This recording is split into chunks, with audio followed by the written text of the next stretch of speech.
On this video, I'm going to show you how to change out the emergency brake cables on a Honda Fit. A very, very dirty Honda Fit at that.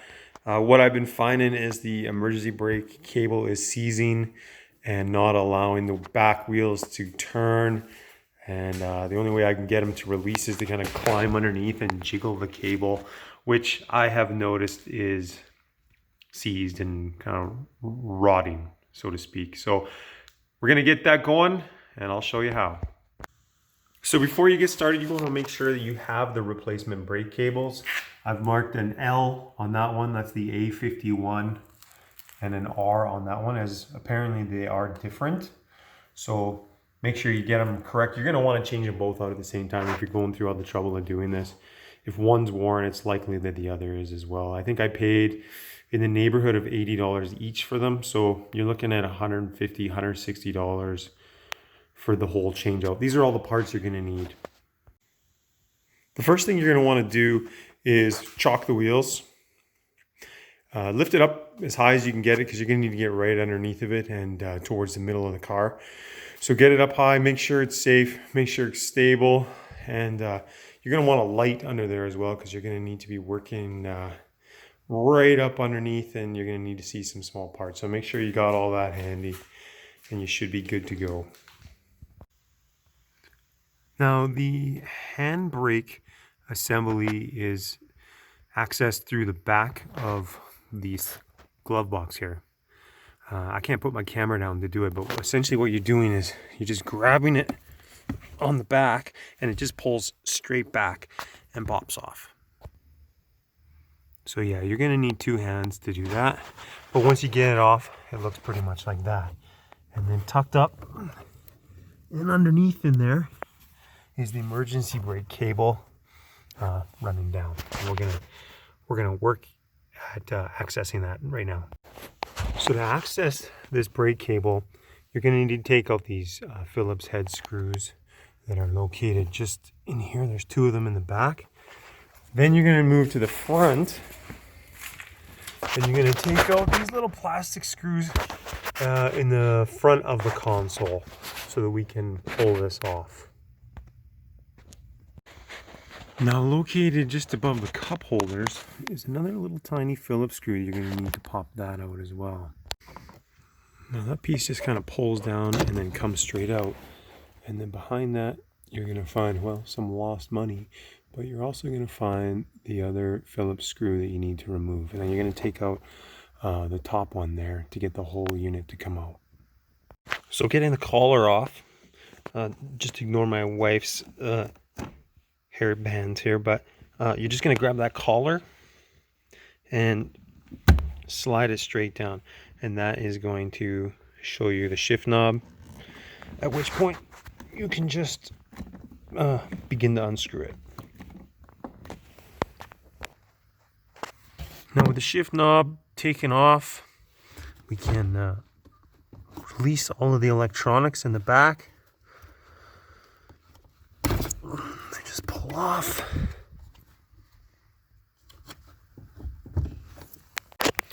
A couple of these actually you're going to need to just push the little tab on the back side or on the front side. And once that's out, it's ready to come. Now you don't need to take it out completely, because you're able, just by lifting it up, you're able to access the release cables here.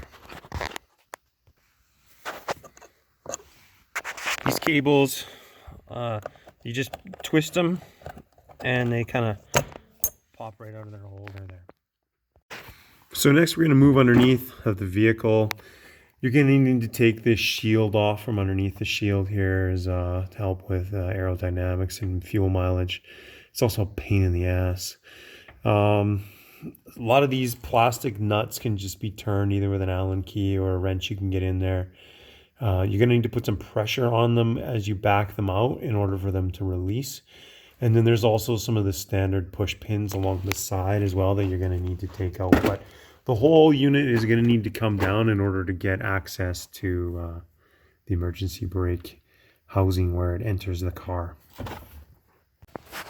All right, with that cover off, actually, I'm just going to try and leave it down halfway because I'm being lazy today. But you're going to have access to this emergency brake cable, and you can see where it enters into the cabin up at the front. Hopefully I'll be able to reach it. And what you're going to do is you're going to take your 10 millimeter bolt or sockets, and you're just going to start disconnecting the brake off of both sides, the left and the right. The next thing you're going to want to do is pry off that little clip that holds the cable to the underside of the car. And then you're going to need to take your 10 millimeter socket and back out these metal retainers as well. And then once it's all loose and free, you're just going to pull it out. And that rubber housing up in the back where that cable enters the car, it'll just come with it. Obviously it's going to be disconnected inside the car as well. And when I look at this, I'm realizing I'm going to need to take off the rest of the plastic guard underneath if I'm ever going to get that stuff back in there. So we'll have to take that off as well. Now with the cable all disconnected on the outside, you need to get inside of the drum to disconnect it inside. So I use these bolts here that I thread in. I can't remember the size of them, sorry. Thread through, crank them down, and what that's going to do is pop the drum off for you. Then what you're going to need to do is take off some of these springs. This one here, this one underneath, and these clips, these C-clips. And what you do is you just hold in behind them. You just hold in behind so they don't push through. You push this in just like a spring, and then you're going to twist it off with a pair of pliers. And the same thing on this side here.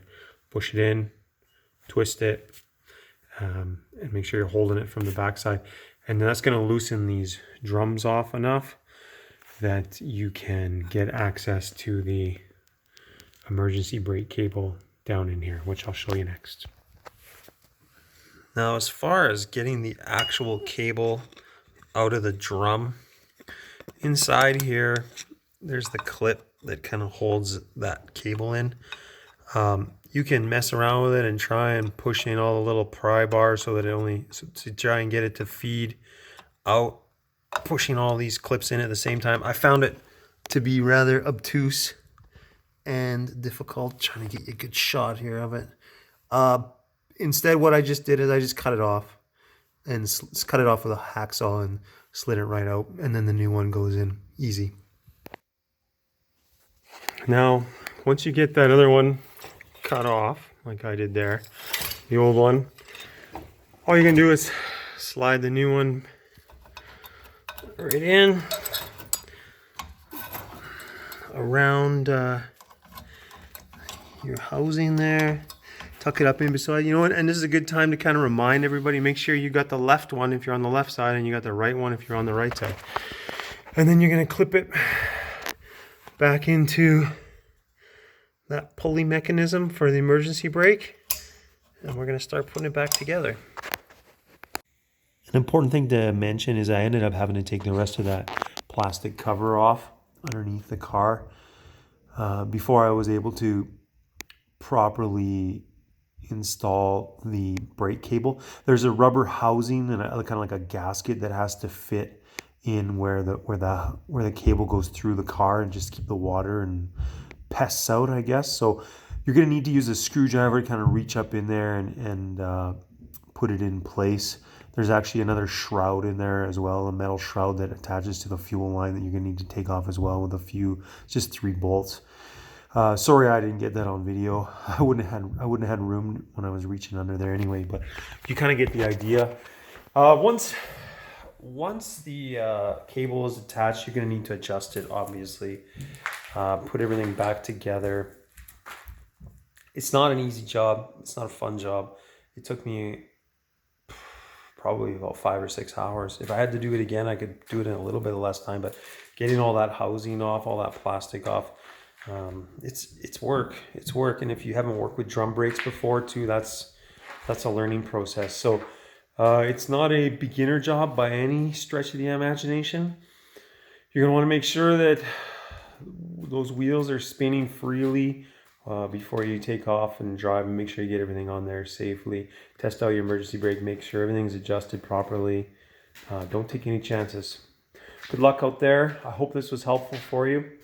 Feel free to shoot any questions my way if you have any. Bye-bye.